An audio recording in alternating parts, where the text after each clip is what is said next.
Thank you all for sticking around to the very, very end. I know it's tough to do that. It's easy to head on out and miss the last thing. So my intention is to make it well worth your while and inspire you and embolden you to rush right out of here and scream your sustainability story from the rooftops, because now is indeed the best time to tell your sustainability story. So we're going to dig into the why of that. We'll do some cultural context and some insights, and then we'll spend just a minute on how do you do that, all right? So we'll dig into the cultural context to start with. Remember this? When smoking was actually glamorous. It was cool, like our heroes, the movie heroes smoked in movies. Or how about this one? Anybody a Mad Men fan in here? So this is the scene where Betty Draper shakes the picnic blanket and shakes all the litter off of it and leaves it behind on this pristine green hillside while they drive away. Thankfully, neither of these behaviors is socially acceptable here in America anymore to most of us. So we generally don't run around littering, and most of us today don't smoke because it's become unacceptable. We are in the middle of that same kind of shift on sustainability, where it is now socially desirable to be seen as green, and therefore socially undesirable to be seen as not. Okay, now as I say that, how many of you in the room have been playing in the sustainability space for over 10 years? Yes, me too. So you probably in your mind just went, yeah, right, Suzanne, we've heard this before. There's a green consumer out there and we should tell our story to her. Joel, in fact, wrote a book on this way back in the 1900s.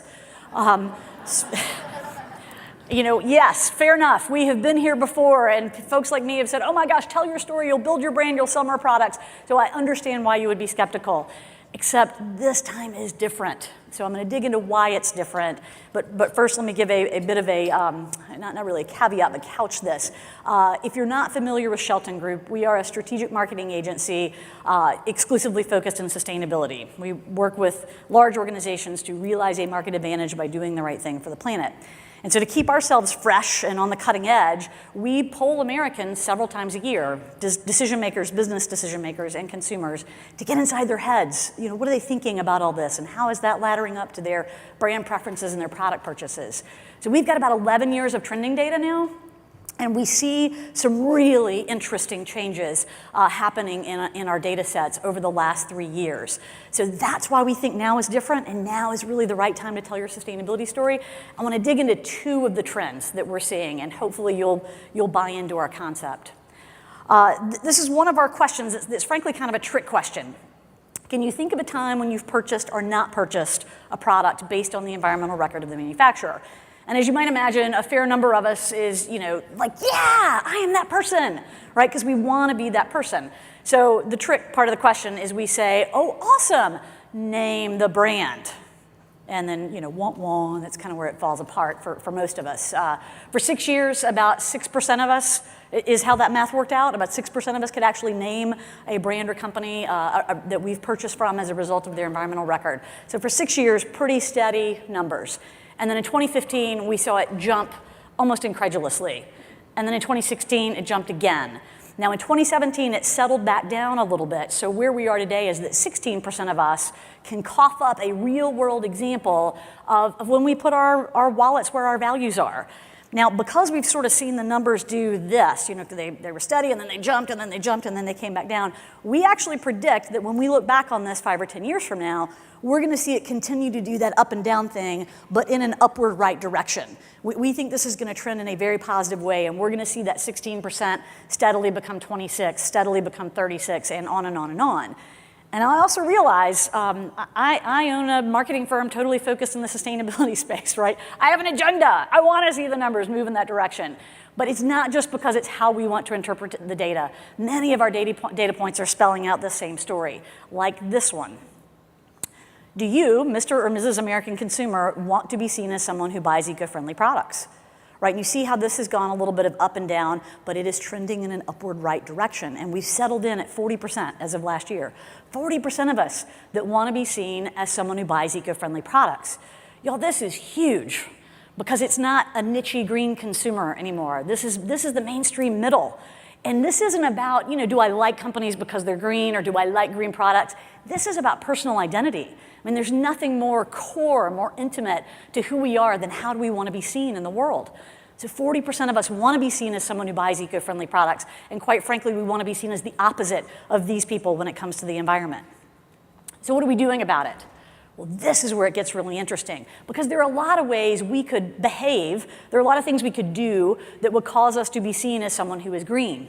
And what we're choosing to do is we are crowdsourcing corporate America.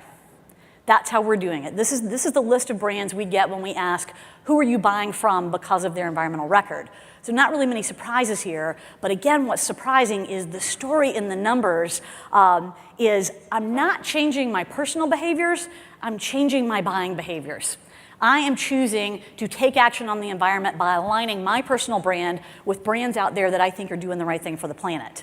That's astounding, really, really interesting, and also pretty logical, right? It's a lot easier to change a buying behavior than it is to change a personal behavior, right? If you've ever been on a health kick, man, it's hard to stick with the exercise program. Pretty easy to buy a Kind bar instead of a Snickers bar, right? I mean, that's a much easier choice to make to stay healthy. So that's what we're doing, but it all begs the question, why? Why do we want to be seen as someone who's eco-friendly? Why are we aligning our personal brands with the brands out in the world? Why are we choosing to buy from them? Well, it boils down to one very key insight that I hope you take away with you today, and that is quite simply, we are terrified. Only 13% of Americans today actively disbelieve that climate change is real and caused by man. 86% of millennial parents are anxious about the impacts of climate change in their children's lifetime. We are worried, we are scared, we feel alone, and we feel helpless. How is changing my personal behavior, how is turning the water off when I brush my teeth gonna save us from this kind of stuff, right? It's not. But the great news is we are also in the middle of another fantastic moment, a moment where we realize we are in fact not alone. We have a network, we have a crowd, we have a group, we have a chorus of voices that when we come together, we can speak truth to power and we can bring down the bad and elevate the good. And that is the new rules of the game, you guys. That's how we're playing corporate America. We are coming together and sending a clear message to corporate America through our purchases that we will buy from you if you're a good guy and we won't buy from you if you're a bad guy. And that is literally how we're doing it. We are bucketing companies into good guy buckets and bad guy buckets. We are seeking out the good guys, and thank goodness we are double checking their stories.